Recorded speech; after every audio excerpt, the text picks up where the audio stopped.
Hola, ¿qué tal? Buenas noches. Soy la doctora Jacqueline Cortés Morelos, presidente de la Asociación Psiquiátrica Mexicana, y es un verdadero gusto para mí tener el día de hoy, como ya es costumbre, a la doctora Mariana Moderú, al doctor Nicolás Martínez, y tenemos un invitado estrella, el doctor Diego Borbón, para tocar el tema de este webinar de salud mental forense sobre neuroderechos. El doctor Diego Borbón es investigador y coordinador en la línea de investigación en neuroderechos y tecnologías del observatorio. Además, se desempeña como monitor en el Centro de Investigación en Política Criminal y es asistente editorial de la revista Investigare. Es estudiante de Derecho Externado, Psicología y Filosofía y es acreedor de la matrícula de honor y beca al mejor proceso de admisión.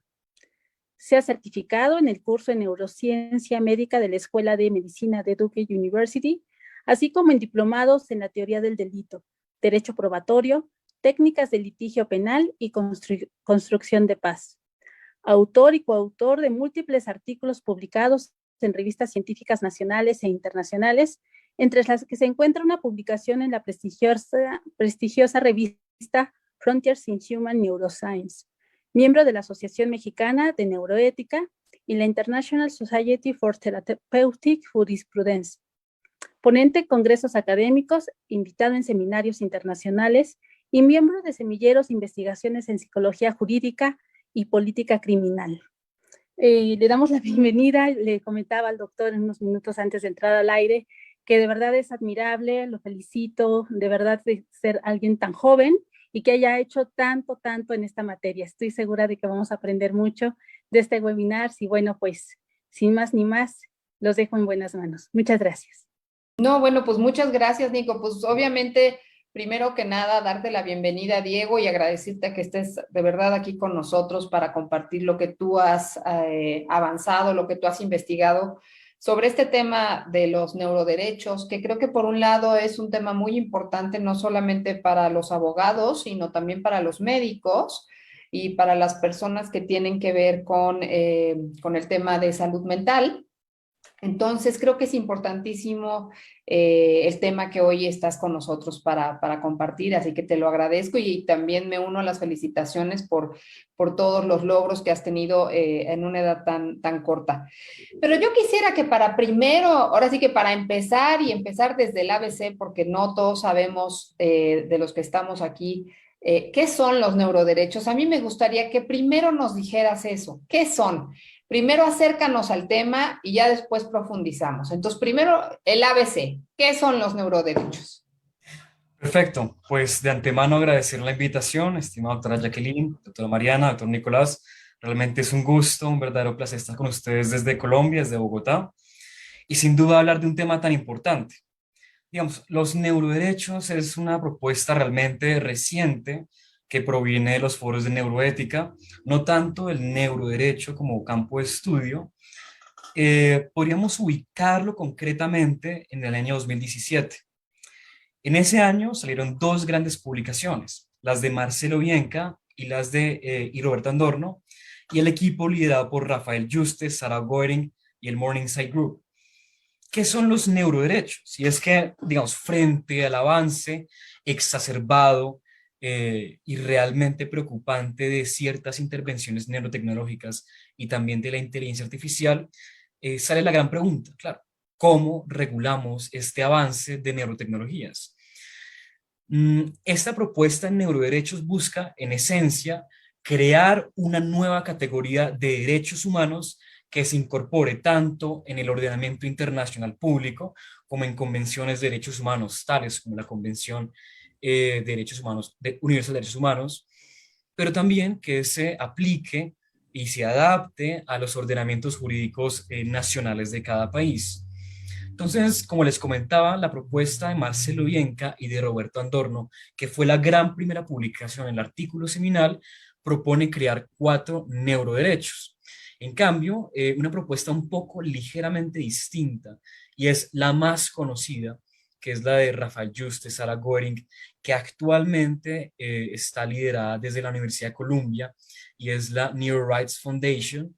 Propone los derechos, bueno, crear nuevos derechos humanos llamados, primero, el derecho al libre albedrío. Entonces, en esencia, el derecho al libre albedrío es que las personas tengan la posibilidad de rehusarse y de negarse a una determinada aplicación neurotecnológica. Entonces, si en algún momento yo no deseo que se implemente una aplicación coercitiva, teóricamente este neuroderecho al libre albedrío tendría la posibilidad de que no se me aplique esta intervención. Otros neuroderechos son, por ejemplo, el acceso equitativo a tecnologías de mejora. ¿Qué es este neuroderecho? Y es que, digamos, es inevitable que los seres humanos sigamos en esta relación entre tecnologías y biología. Entonces, por ejemplo, veamos Neuralink, ¿no? Según Elon Musk, esto nos va a permitir no solo curar con mayor eficacia ciertas enfermedades y trastornos mentales, sino incluso nos permitiría hacer aplicaciones de mejora, tales como escuchar música sin tener un dispositivo, ¿no? Pero hacia futuro incluso podríamos pensar que ese tipo de tecnologías como Neuralink, que es una estimulación con electrodos en nuestro cráneo, en nuestro encéfalo, nos permitiría mejorar ciertas capacidades cognitivas, como la memoria, la atención, la creatividad, aunque realmente el alcance de las tecnologías de mejora está por verse. Entonces tenemos el derecho al libre albedrío, el derecho al acceso equitativo a tecnologías de mejora, tenemos otro como el derecho a la privacidad mental, y es que con neurotecnologías ya podemos saber muchísimas cosas, no solo de una simple actividad eléctrica del cerebro, sino incluso de nuestros pensamientos, nuestras emociones, nuestra memoria. Incluso podríamos representar en un computador lo que estamos viendo a partir de una actividad eléctrica. Entonces, pues sin duda, necesitamos proteger los neurodatos, necesitamos proteger la integridad, la privacidad de nuestro encéfalo. Otro neuroderecho que propone la New Rights Initiative es la protección contra sesgos de algoritmos. Y es que los algoritmos de inteligencia artificial contienen, ya históricamente se ha demostrado, sesgos, como por ejemplo los que ya hemos visto en los algoritmos de Google, los que hemos visto en Facebook, pero en aplicaciones neurotecnológicas nos podría llevar incluso a, digamos, sesgos que discriminen de una manera más fuerte, solo con base en nuestras características neuronales. Entonces, una persona que tenga un encéfalo que no es neurotípico, que sea distinto, que sea estadísticamente desviado, aunque eso, pues digamos, no se ha encontrado un encéfalo que sea el encéfalo normal o ideal, pues podría llevar a discriminarnos, no sé, en aplicaciones como el derecho laboral. Tal vez un empleador prefiera ciertas características de nuestro encéfalo o otras, entonces nos podrían también discriminar a partir de eso. Y un último neuroderecho interesante es el derecho a la identidad personal, y es que cualquier intervención en nuestro cerebro puede modificar nuestra continuidad psicológica, nuestros pensamientos, nuestra percepción del yo, de lo que somos, y se ha demostrado que ciertas aplicaciones con neurotecnologías conduce a una desviación de esa identidad personal. Entonces, esos son los neuroderechos, una forma, una propuesta de proteger, de protegernos de estos retos que presentan las neurotecnologías y la inteligencia artificial. Entonces, básicamente crear una nueva categoría de derechos humanos. Muchas gracias, Diego. A ver, yo, como tú lo comprenderás, yo soy como de la época cuaternaria en comparación contigo. Nicolás se ríe, pero por él también es como, también es muchísimo más joven que yo. Y yo, la verdad, es que estoy mucho menos informada respecto de los temas, sobre este tipo de temas de avances tecnológicos tan importantes, ¿no? Entonces, perdóname que aquí voy a meter una pregunta importante, pero bueno, o nueva, pero es que a mí me parece importante saber qué es, por ejemplo, cuáles son las neurotecnologías, cómo son estas neurotecnologías de las que nos estás hablando, que pueden inclusive meterse a mi cabeza y saber lo que yo estoy pensando. Porque entiendo que eso es, cuando te refieres a derecho a la privacidad mental, es que de alguna manera a través de algún tipo de tecnología, de algún tipo de artefacto, que yo te digo que soy de la época de la pera, pues no tengo estas ideas, ¿cómo es que pueden saber ¿O qué? ¿Cómo? O sea, ¿qué tipo de instrumentos son los que tendría que ponerse en mi cabeza? Y lo voy a decir como un chiste, pero es este chip famoso del que hablan todos los famosos que no quieren que los vacunen, porque les van a introducir un chip. ¿Qué es la neurotecnología? Platícame eso porque yo de verdad, a mí me estás hablando en chino. Entonces sí quisiera saber un poco más. Bueno, digamos, las neurotecnologías nos permiten estudiar, evaluar e intervenir en el encéfalo no solo de humanos, sino también de animales. Eh, Históricamente desde 1925-26 con las aplicaciones del electroencefalograma en humanos, a partir de ahí hemos desarrollado grandes tecnologías, desde resonancia magnética, tomografías, etcétera. Pero digamos, las más importantes, y estas son las aplicaciones más preocupantes, son las siguientes. Y es bueno, o sea, en abstracto, las neurociencias y las neurotecnologías no son per se dañinas, no O son per se... invasivas, Claro, exactamente. Pues digamos, hay aplicaciones invasivas y no invasivas dependiendo del grado, claro. digamos, si se requiere alguna intervención quirúrgica, pero en sí las neurotecnologías no son eh, éticamente problemáticas. Lo que es problemático es su aplicación para ciertos fines específicos por parte de la sociedad y los humanos. Entonces, pues te voy a dar unos ejemplos de lo que pensamos que puede ser problemático. La estimulación cerebral profunda que se logra sobre todo, ojo, mira, hay unas formas de estimulación. Entonces, por ejemplo, se puede con electrodos que estimulen las neuronas individuales, se puede incluso con ultrasonido, se puede hacer modificando genéticamente las neuronas para que sean fotosensibles, pero comencemos por la estimulación cerebral profunda. Esto se ha visto que ocasiona efectos secundarios preocupantes, como los que ya les comentaba, cambios en la personalidad de los pacientes, cambios en la percepción que tienen sobre sí mismos. Esta misma técnica también, que es la estimulación cerebral profunda, se ha intentado incluso estudiar para reducir el apetito sexual en ofensores con trastornos, digamos, mentales o ciertas inclinaciones parafílicas, eh, lo que crea, por cierto, un riesgo de que el Estado y el sistema penal utilice estas tecnologías con usos coercitivos sin respetar el consentimiento de las personas, bajo una idea de peligrosidad, neurodeterminismo, reduccionismo, que está, pues, por lo menos un concepto complicado, ¿no? Otro tipo de tecnologías, les comentaba, por ejemplo, la optogenética, que la optogenética es una forma de, con virus, tú vuelves fotosensibles las neuronas, o por lo menos la genética de las neuronas, y con eso te permite hacer algo muy extraño, y es estimular áreas del encéfalo con luz. Entonces, eso es la optogenética. Es algo súper interesante, ya ha sido implementada en roedores. Y con optogenética podemos ocasionar comportamientos agresivos, estimulando, por ejemplo, la amígdala el núcleo central de la amígdala de los roedores y comienzan a actuar de manera agresiva. Entonces, esto, pues, digamos, claro, por supuesto, son roedores, pero eh, asimismo, en un futuro podemos utilizar este tipo de técnicas en el encéfalo humano, ¿no? En otras aplicaciones, por ejemplo, con interfaces cerebro-computadoras, que a partir de, digamos, evaluar y estudiar tu actividad eléctrica, la podemos mirar y observar y estudiar en un computador.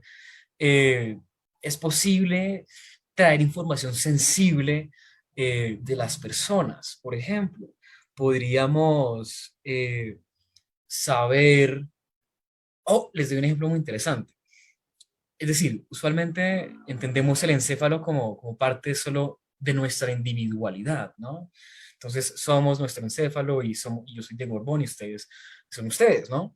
Entonces, actualmente ya se ha logrado una cosa muy loca y es que con interfaces cerebro-computadoras han logrado conectar tres encéfalos de tres personas distintas para que en conjunto tomen una decisión. Entonces ya incluso se desdibuja el límite de la individualidad, de la subjetividad y también los límites de la privacidad.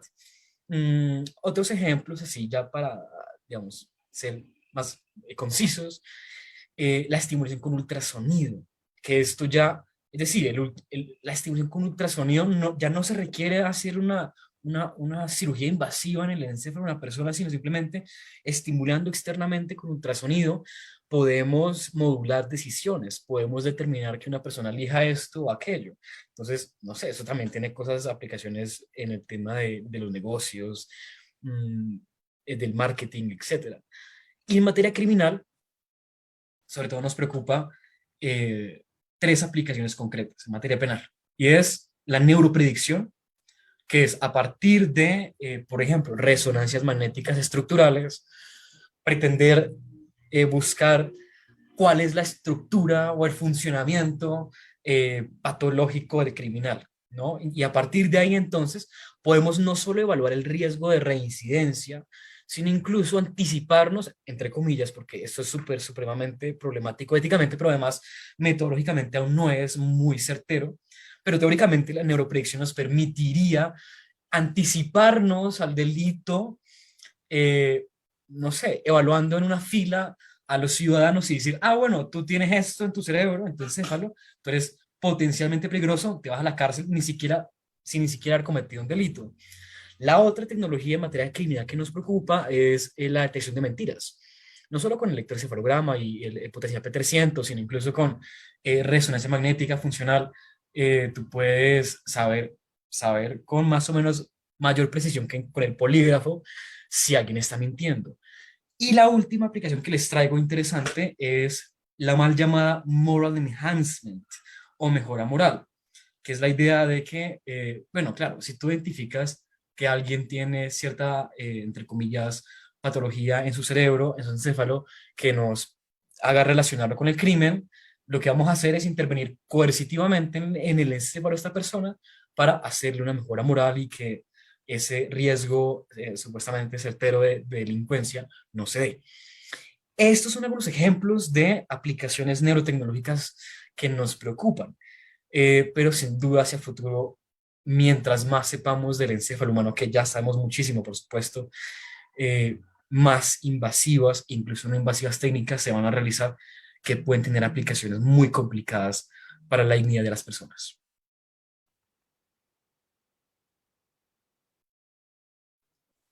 Digo, me parece que con esos ejemplos que nos has dado, Diego, seguramente no solamente Mariana, que dice que no le sabía, que sí le sabe, nada más que bueno, pues nos encanta que se puedan explayar y expresar muy bien nuestros invitados.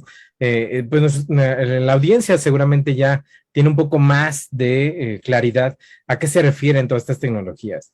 Me parece muy importante la propuesta que ustedes están generando y que has encabezado, porque, como bien dices, no solamente se trata de ciencia ficción, de pensar que a lo mejor en un momento pues podemos ser ciertamente condicionados, orientados a tomar decisiones, lo ponías muy bien y claramente con los algoritmos, ¿no?, de las redes sociales que van nutriendo de los clics que damos y entonces ya no se te otorgan una realidad alterna de la que puede generarse para cada individuo, sino que en realidad pueden llegar a responder a tecnologías como lo que al día de hoy ya empieza a imperar con, entre grandes comillas, el simple hecho de pensarlo, activar la luz de algo, prender algo, apagar algo, porque lo que leen es más o menos una actividad encefalográfica cerebral. Y me parece fundamental que dentro de estos neuroderechos, pues se puedan defender la existencia de un libre albedrío sin hacer un reduccionismo ultranza, que ese me parece que es uno de los grandes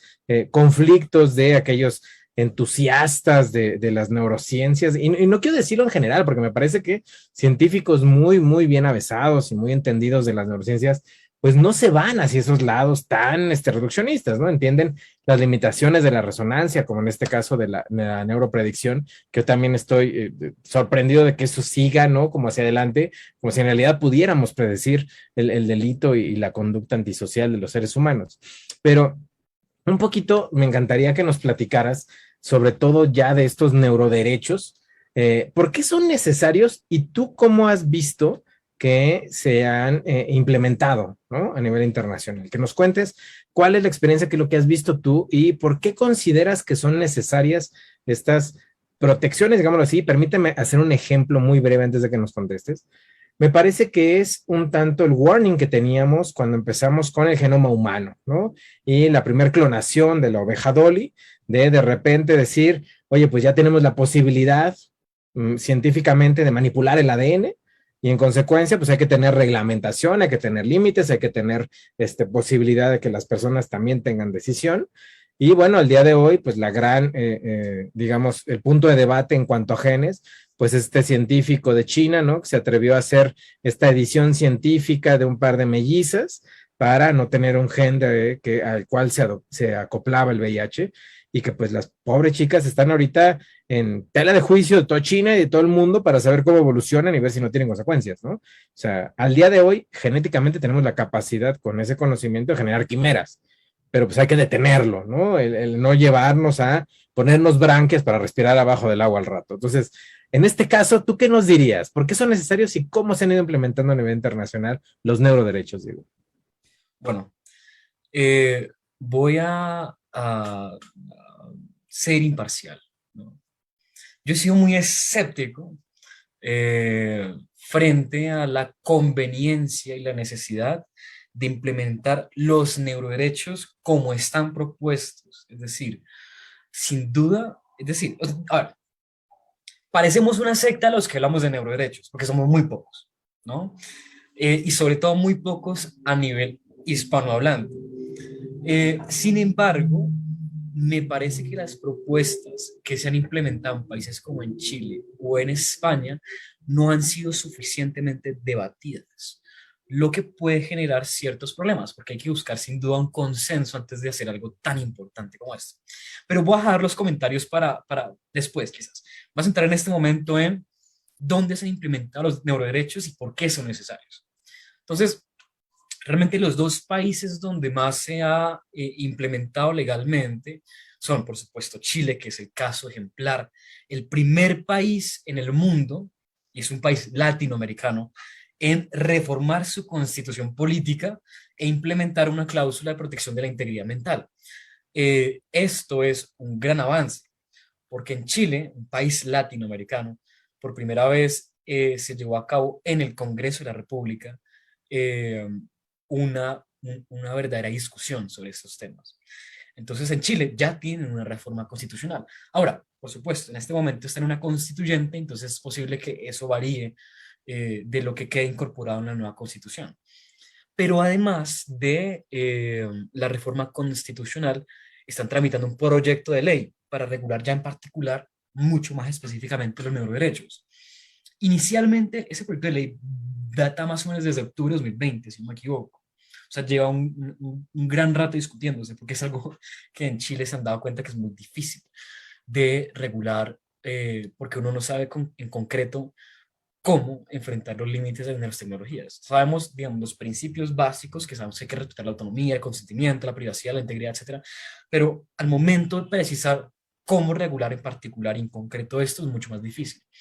Pero en Chile inicialmente ese proyecto tenía unos 10 artículos, ahorita ha tenido varias y significativas reformas, pero en resumen se ha implementado la propuesta de la New Rights Foundation, que es la de los 5 neuroderechos, con algunos matices que incluso también le dan un poco de razón a Marcelo Bianca y Roberto Andorno, pero se están debatiendo allá y sin duda eso es algo muy interesante, porque uno pensaría que esta discusión se daría primero en países del norte, ¿no? En Estados Unidos, en Europa, etcétera, pero que se haya dado desde Latinoamérica es sin duda un gran mensaje de que no nos quedamos atrás.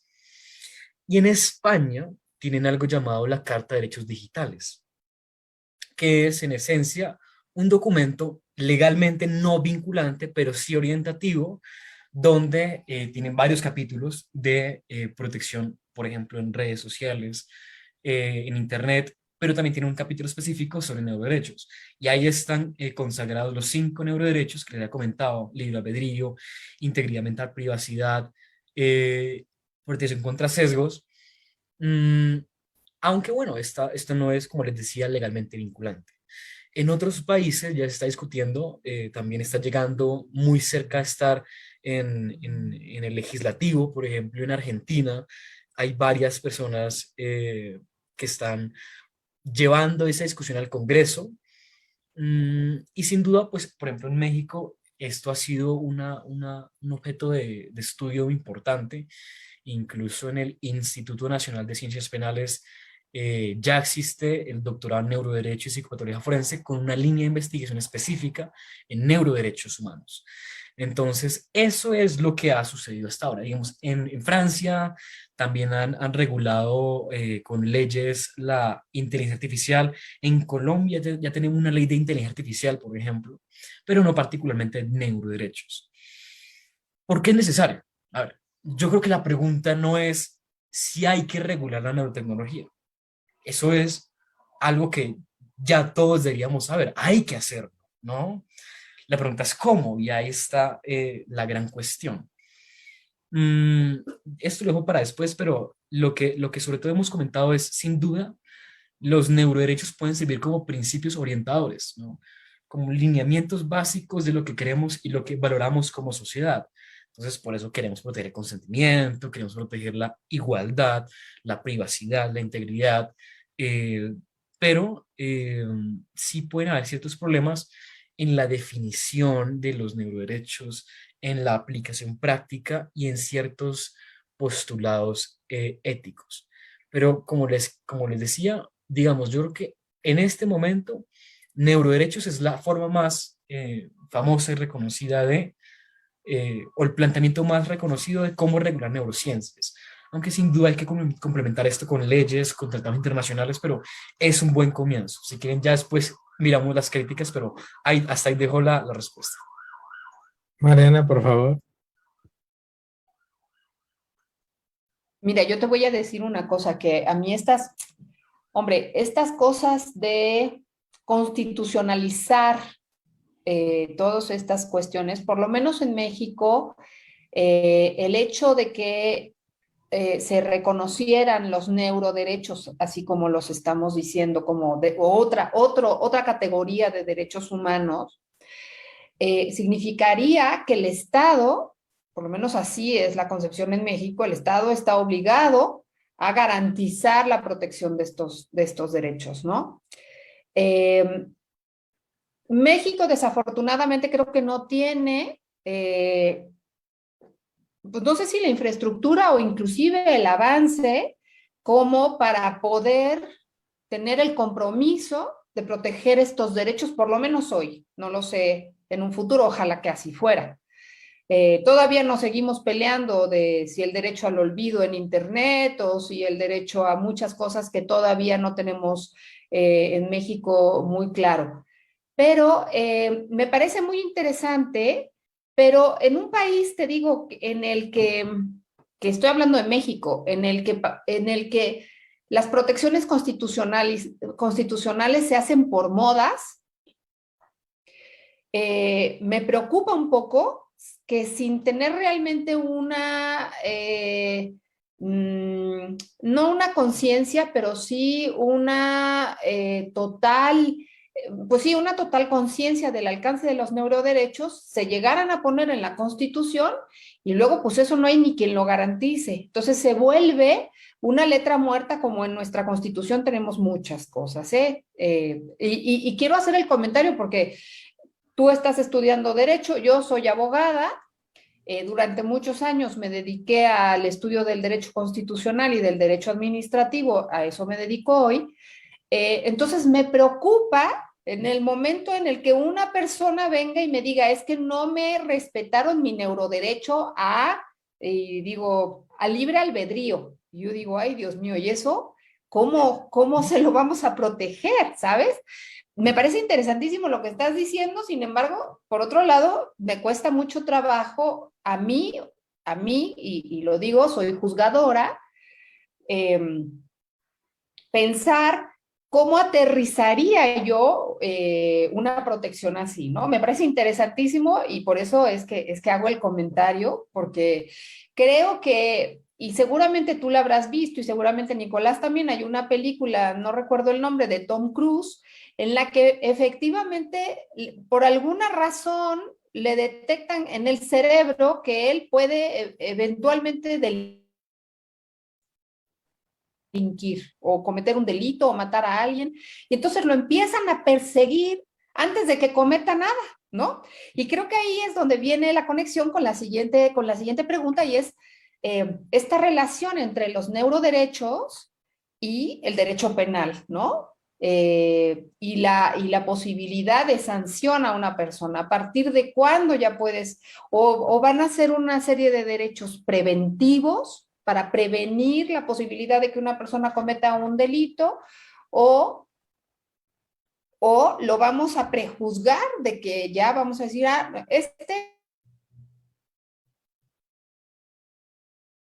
es como lombroso, ¿no? Porque tiene la nariz o tiene la quijada prominente, pues entonces ese es claramente un, no sé, va a ser un homicida, ¿no? Es, bueno, a ver, espéreme tantito, no, no, no.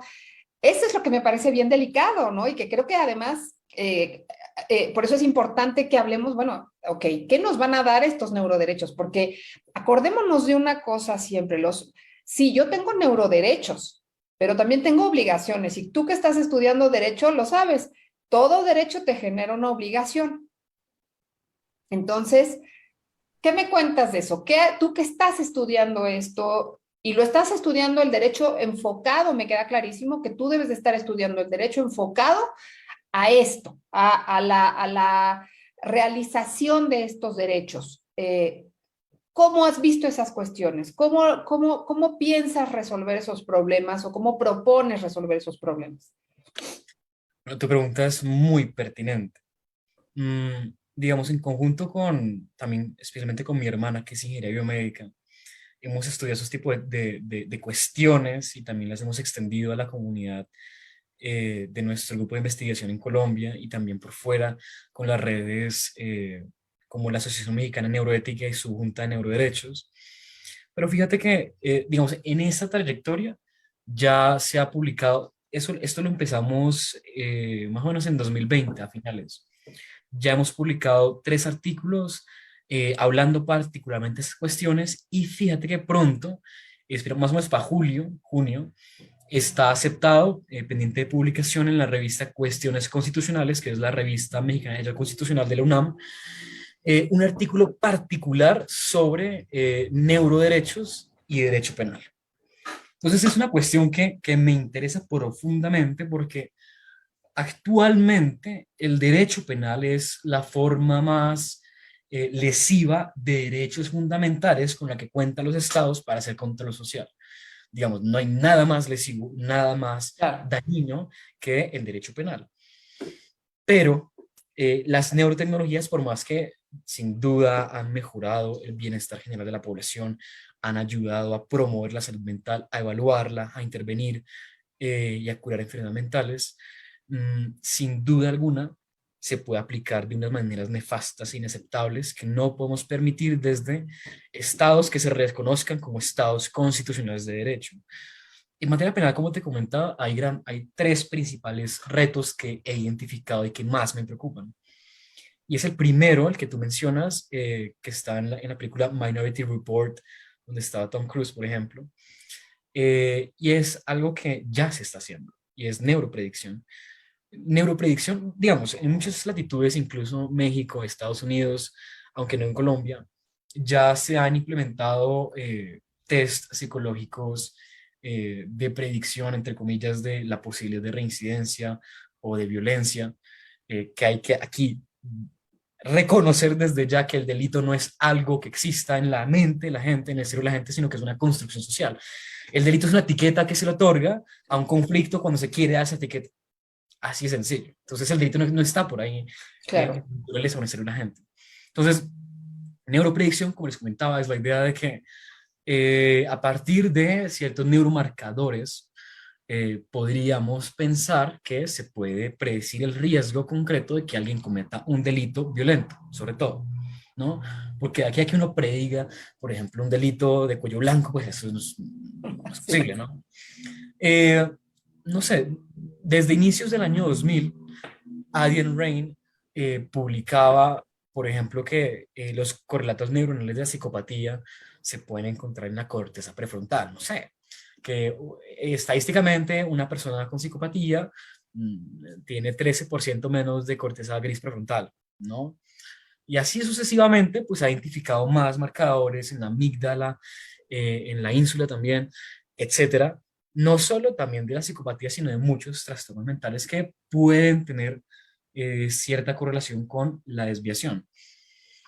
Pero el problema de esto es que primero parte de un supuesto falso, y es que hay un cerebro normal y hay uno patológico, ¿no? Digamos, la Brain Initiative ha intentado o intentó por mucho tiempo buscar cuál es el cerebro normal, cuál es el cerebro sano.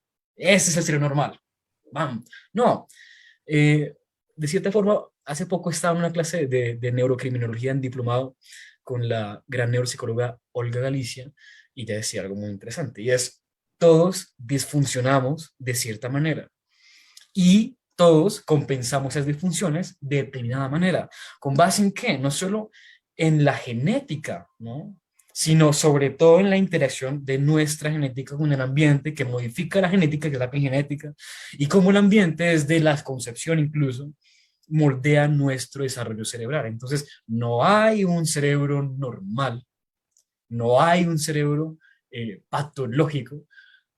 Claro, uno puede hacer ciertas correlaciones estadísticas y decir, bueno, más o menos es esto, pero ajá.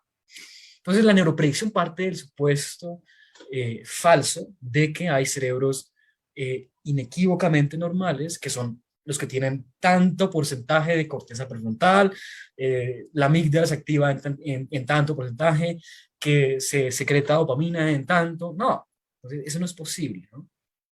Otro problema es que parte de un neuroreduccionismo y es la neuropredicción asume que las personas estamos determinadas a conservar nuestra personalidad y los rasgos de nuestra personalidad por toda la vida, idénticos, y que siempre vamos a reaccionar de una manera idéntica a una situación específica.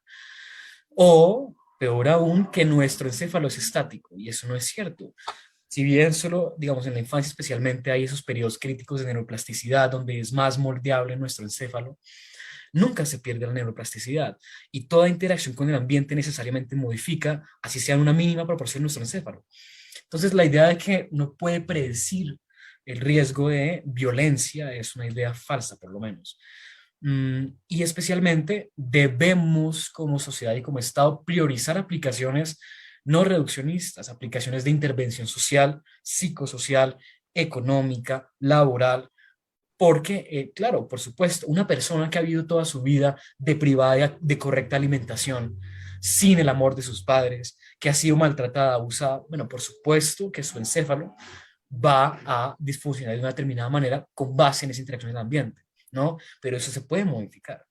Entonces, lo primero es eso, señalar que la neuropredicción es no solo problemático éticamente porque niega la dignidad de las personas al utilizarla como instrumentos, como objetos, y no reconocerse como fin en sí mismo, sino que además parte de supuestos científicos falsos. Y no es cierto que haya un cerebro normal, uno patológico, o que sea posible identificar la probabilidad de violencia. Por supuesto, uno puede pensar que hay más rasgos de impulsividad, problemas de control de impulsos, un grado de falta de empatía, lo que sea, pero recordemos que el delito no es una cosa que exista, sino es una construcción social, un concepto que aplicamos arbitrariamente a situaciones que sí lo queramos.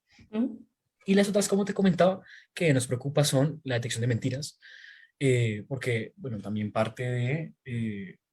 o sea, lo primero es que, digamos, nuestro encéfalo, a partir de ciertas memorias, por ejemplo, no sé, a mí me proyectan una foto de una escena del crimen, que es la casa de mi tío, por ejemplo.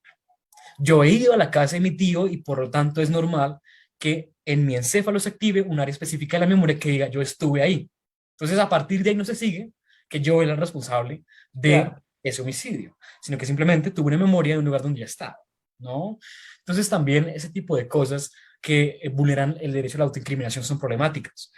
Y yo creo que la más complicada hacia el futuro va a ser determinar hasta qué grado es aceptable el moral enhancement o la mejora moral, entendido como que como estados, como sociedad, cuando alguien delinque y identificamos cierta estructura no sé, relacionada con la conducta violenta o agresiva la falta de control de impulsos, simplemente lleguemos y le abramos el cráneo y ¡bam! E intervenimos en el encéfalo, ¿no? Eso es algo, pues primero que vulnera el ya reconocido derecho a la dignidad, a la libertad, a la autonomía, al consentimiento, pero también suele partir de un reduccionismo de pensar que solo con intervenciones neuronales vamos a solucionar esos problemas, cuando hay que reconocer que el ambiente tiene un papel supremamente importante. Por eso, en este artículo, ya para terminar esta preguntita, en este artículo que se va a publicar en la revista mexicana de Derecho Constitucional de la UNAM, en cuestiones constitucionales, aborda un enfoque interesante, que también lo he escrito en otros artículos, y es mi propuesta de política criminal para un futuro. Y es, bueno, ¿el derecho penal realmente es algo que queremos salvar hacia el futuro? ¿Queremos mantener esa estructura de dolor, esa estructura selectiva, discriminatoria, que es el derecho penal, un problema social en sí mismo? ¿Realmente el derecho penal es una buena forma de hacer control social? Yo creo que la gran evidencia empírica nos arroja que no. El derecho penal no es una forma eficiente, no es una forma humana y no es una forma aceptable de hacer control social, porque es la imposición consciente de un dolor que es trato cruel, inhumano y degradante. Y así lo refleja la práctica penitenciaria. En Colombia las cárceles son profundamente infrahumanas, con condiciones inaceptables de reclusión, ¿no? Y a todas luces vulnera todos los tratados de derechos humanos. Entonces he propuesto, aunque obviamente reconozco aquí mi culpa de abusar de la palabra neuro, he denominado esta propuesta neuroabolicionismo penal, como una forma de utilizar las neurociencias para entender la necesaria abolición a largo plazo del derecho penal. El derecho penal no es una forma buena de hacer control social. Entonces, a partir de entender que nuestras conductas no son tan libres como pensamos, ¿no? Sino que gran parte pueden ser inconscientes de respuestas automáticas, o incluso que el cerebro de jóvenes que cometen delitos está menos madurado que el de personas grandes, y por tanto hay que tener un trato diferencial. Por supuesto, además de reconocer que la neurociencia nos ayuda a identificar cómo los factores sociales, como la falta de alimentación, el abuso, la falta de oportunidades económicas y laborales, conducen obviamente a que nuestro encéfalo disfuncione de cierta manera, ¿no? Entonces, junto con sociología, con política social, con neurociencias, podemos prevenir ese tipo de factores de riesgo para prevenir en sí mismo las conductas desviadas, no el delito, porque el delito ya sabemos que es algo, ya un constructo social, ¿no? Y siempre reconociendo la dignidad humana. Entonces, entendiendo que hay alternativas restaurativas, conciliadoras, civiles y comunitarias para hacer control social, hacia allá deberíamos transitar y no expandir el derecho penal con neurotecnologías que atentan contra la dignidad humana. Esa es mi respuesta básicamente. No, pues muchísimas gracias, muy buena respuesta. Nico, te toca. No, yo estoy fascinado de escuchar a Diego, lo he escuchado en varios puntos y he leído sus trabajos y me encanta su postura. Me parece, yo nada más complementaría un poco y antes de pedirte una última pregunta y tus conclusiones, que aquí el tiempo, híjole, es nuestro enemigo siempre, ¿no? Tenemos 1 hora y siempre se nos agota, pero bueno, en realidad me parece que ahí, además de que el delito es una construcción social, en muchas ocasiones el delito es una construcción anacrónica que data de un ius moralismo, o sea, una carga moral del derecho, sobre todo en el derecho penal, de unas construcciones abigarradas ya de siglos antepasados, y que en muchas circunstancias la praxis lleva a esta visión, ¿no?, de la peligrosidad como el maltrato que se le da a personas con imputabilidad, y aquellos que de repente en este reduccionismo, ¿no?, con lo que está haciendo la neuropredicción, tratar de generar, pues, impedir libertades condicionales, impedir que las personas salgan de privación de libertad y generando todavía más el violentar derechos humanos. Entonces, me parece, sí, un gran llamado de atención a los neuroderechos, no solamente desde esta neuroevolucionismo, como lo has titulado, sino además me parece que hay que voltear un poco a la investigación de cómo se ha ido conduciendo, el neuroentusiasmo, ¿no? Porque de repente todo le ponemos neuro y entonces ya parece que es como nuevo, ¿no? Y de avanzada, etcétera. Recuerdo un periodista que le decía a Elon Musk, ¿no? Y usted se pondría un Neurolink, ¿no? Y se quedó callado, porque pues quién sabe, ¿no? Si él se pondría ahí el chip como para ser hackeado, ¿no? Cerebralmente en algún punto, y que de repente los bitcoins subieran, ¿no? Pero me parece que por ese sentido tenemos que tener también cierto cuidado de la manera en la que éticamente, bioéticamente, y me atrevo a decir metaéticamente, lleguemos a seguir solapando ciertas investigaciones bajo esa idea. ¿Por qué? Porque he llegado a ver investigaciones y publicaciones que se han atrevido a decir que hay cierta predisposición en delitos violentos de menores de edad que padecieron una meningitis en los primeros meses de vida, ¿no? Entonces hacen un análisis retrospectivo y de repente les hacen neuroimagen y dicen aguas, ¿no? Entonces estamos empezando a retroceder hacia una genesia, ¿no? Y hacia riesgos que jamás vamos a poder aseverar. Y estoy de acuerdo contigo, Diego. El ser humano tiene conductas antisociales y la sociedad determina a qué le denominamos conducta típica y antijurídica, que es un delito y qué no. Pero me parece que sí, el derecho penal tiene que ir más hacia esa prevención, hacia esas todas fórmulas de reinserción social, ¿no? Más allá de esta punibilidad de una privación de libertad, que pareciera que, por ejemplo, en Estados Unidos, al no tener esta visión de neuroderechos, pues sí, lo que allá se llama neuroderecho es más una visión reduccionista para sembrar la duda y que entonces no llegue a una pena de muerte, y en consecuencia todo se está haciendo reducción a una mayor o menor movilidad de el oxígeno cerebral en algunas áreas y que por consecuencia, por estadística, inferimos que es la función cerebral. Y me parece que aquí también, a nivel científico, escapamos mucho a lo que en realidad deberíamos de entender. Y me voy a salir un poco del terreno legal. No le llamamos leyes en el conocimiento a lo que al día de hoy son teorías. Una teoría me permite establecer que, bueno, hay ciertas áreas cerebrales que pueden estar afectadas, que pueden tener mayor o menor función, que puedo ver estadísticamente algunas variaciones, etcétera. Pero ninguna de las teorías neurocientíficas al día de hoy son leyes. Las únicas leyes en el conocimiento se ubican en la física teórica. Y de hecho, la física teórica también ha sido abolida gracias a avances, ¿no? del conocimiento humano. Si no, pues habría que voltear a ver un poco el trabajo de Albert Einstein y de Stephen Hawking, de cómo han abolido leyes dogmáticas de cientos de años en la teoría de la física. Nada más lo quería mencionar un poquito.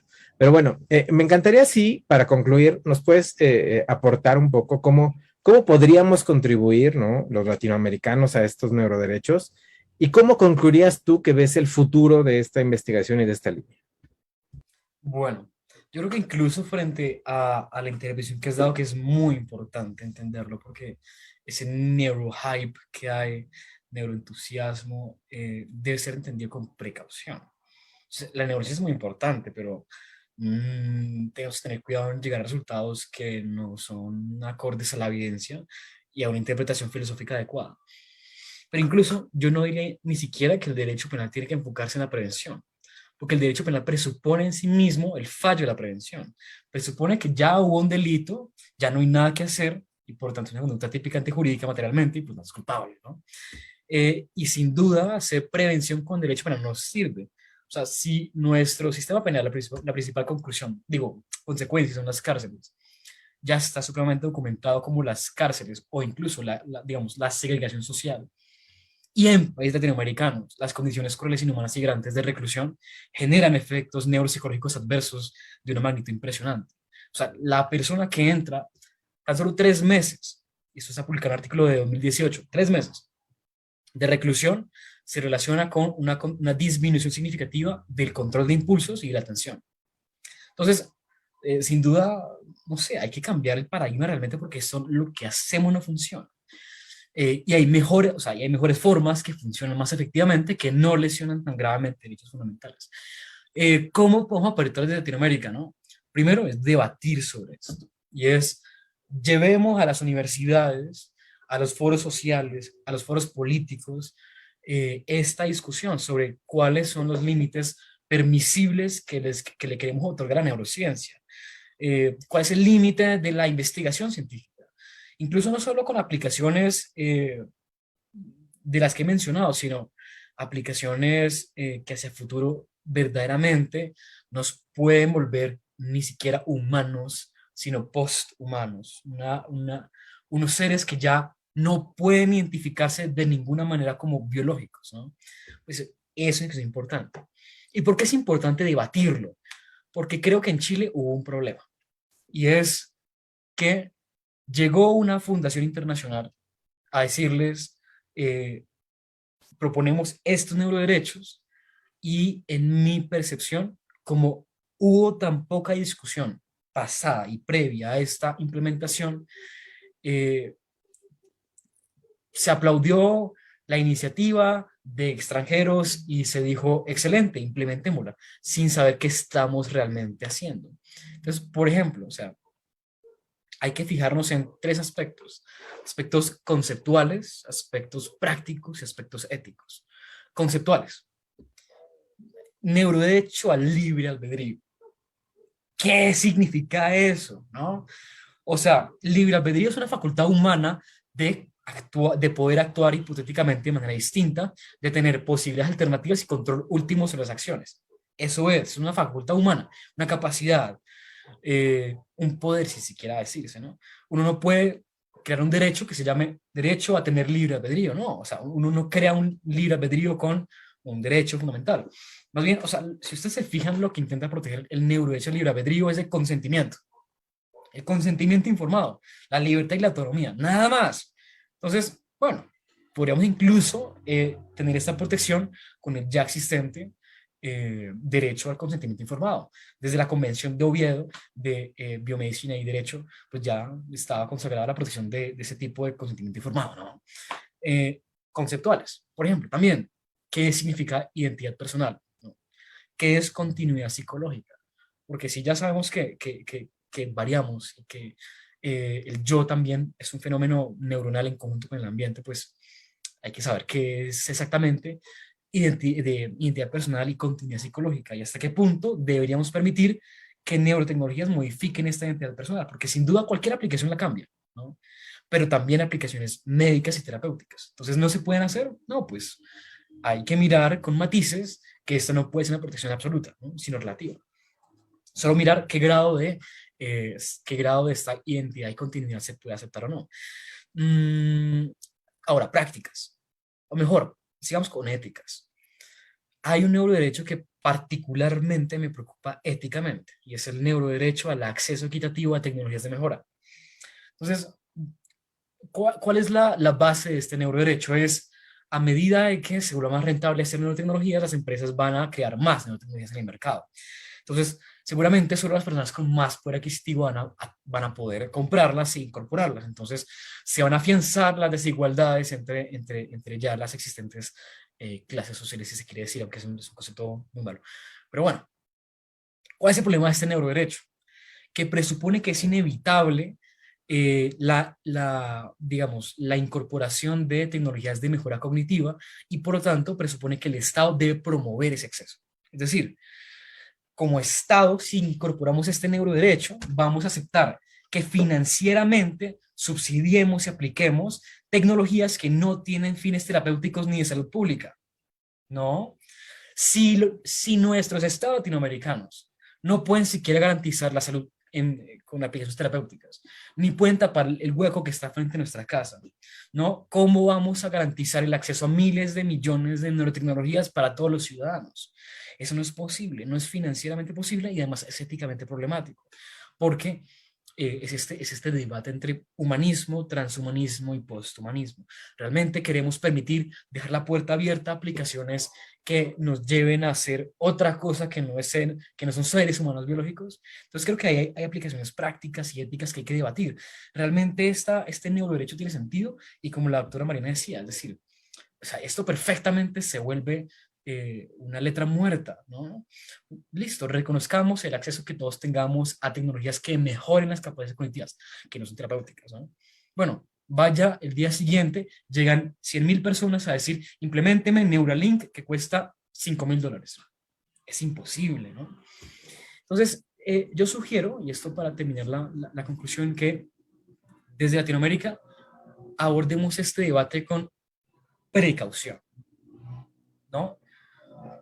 Con importante urgencia, porque esto ya está sucediendo, pero con precaución. Analicemos si lo que han propuesto a nivel internacional es lo que realmente se acoge en nuestro contexto social y cultural, o si es permisible ética y culturalmente.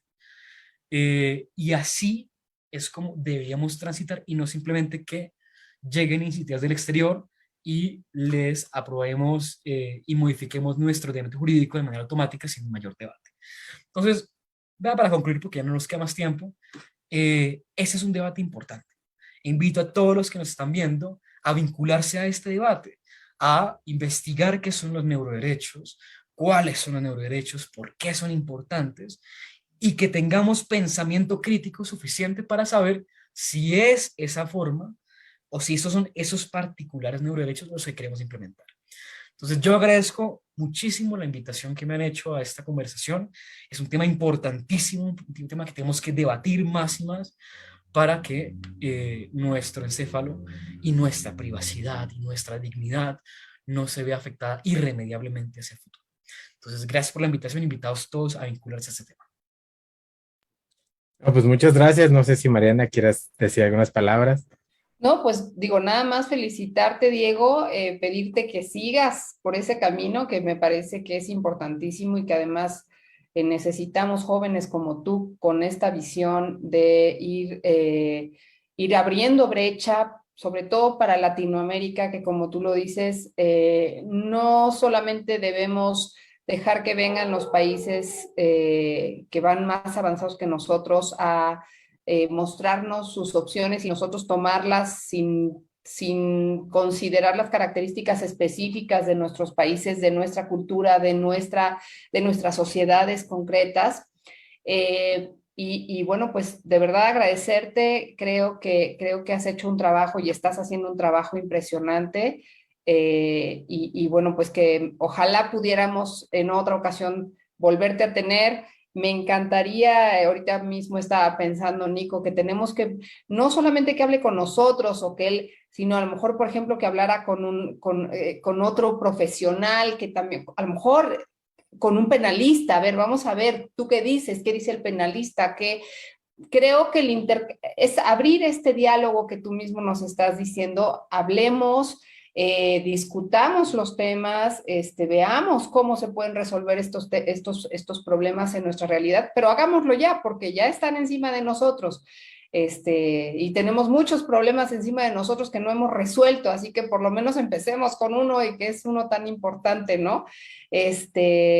Yo te agradezco, Diego, realmente me dejas sorprendida, no tengo más que felicitarte y agradecerte porque aprendí muchísimo en esta sesión, desafortunadamente tan corta, pero que espero poder tener la oportunidad de volver a platicar contigo y escucharte, ya sea aquí o en otros foros. Así que muchísimas gracias, Diego, y te dejo, Nicolás, para que tú también concluyas. Sí, muchísimas gracias. Yo coincido contigo.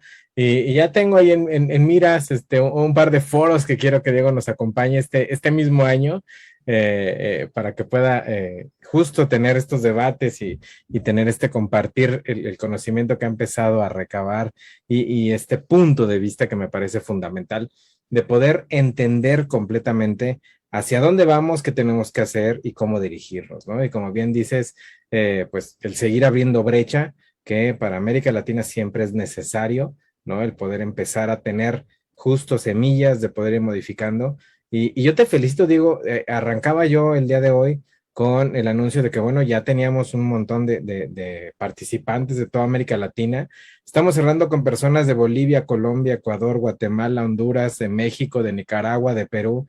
Ya hay más de 142 personas conectadas en la plataforma, más seguramente casi otros 50 dentro de el Facebook, y esto se va a quedar grabado para replicarse, entonces siempre se vuelve a retroalimentar. Te agradezco muchísimo, me parece muy importante.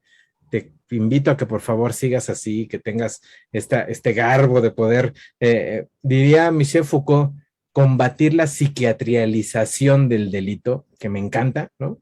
que puedas empezar a tener esta visión de combatir el reduccionismo. Y bueno, pues prepárate porque seguramente por ahí te voy a dar lata para invitarte a otros lados y agradecer a nuestro público, agradecer a la PM por esta oportunidad de una nueva sesión este mes e invitarlos para que estén pendientes del anuncio de nuestra sesión del 23 de marzo. Por ahí les tenemos una sorpresa hablando con un nuevo invitado acerca de cuestiones de salud mental, Ciudad de México, policía. Por ahí nos acompañará el subsecretario de Seguridad, el maestro Pablo Vázquez. Entonces, bueno, pues les agradezco muchísimo. Diego, un abrazo desde la distancia. Cuídense mucho, Mariana, un placer. Y muchas gracias. Gracias, un abrazo a todos. Luego.